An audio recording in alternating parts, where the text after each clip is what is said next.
hel Zion ko pui thar lalle na van ram ro pui long lên sang in cái phiêu phù thi lấy si ôm một tiếng xuân ô ram thiêng linh nam ram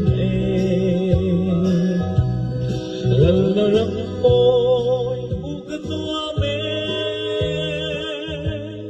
cái thanh hoa xuân ô lần lần nè thả lo vin vin suai dễ lòng dễ trong tiếng lên than ra đất na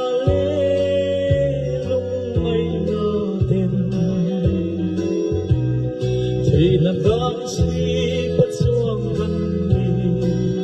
nung na lắm ít phí lắm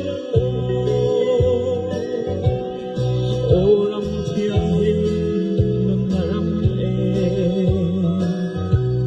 lần na lắm môi mu cái tua mê cái thân ma chuan ô lần nung đê thả lo vin min suai dễ lắm dễ đâm lại có về hi phía tiêu lúc ngày chú mà dìm thâu thi lấy răng bê la nên thơ ngài cất chấp lắm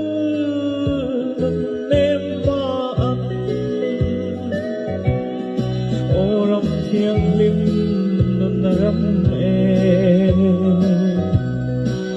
la ram môi bu cái tua mê cái thân ma chuan ô lần lần nè thả lo vin vin suai dễ lắm dễ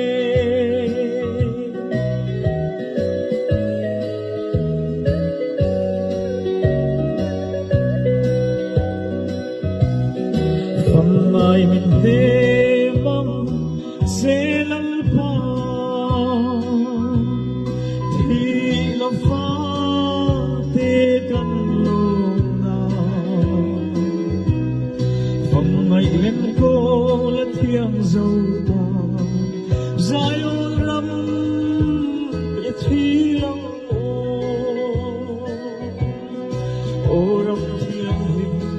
nung ram lần ram mô mu cái tua mê cái thân ma chuan ô lần nung nê thả lo vin vin suy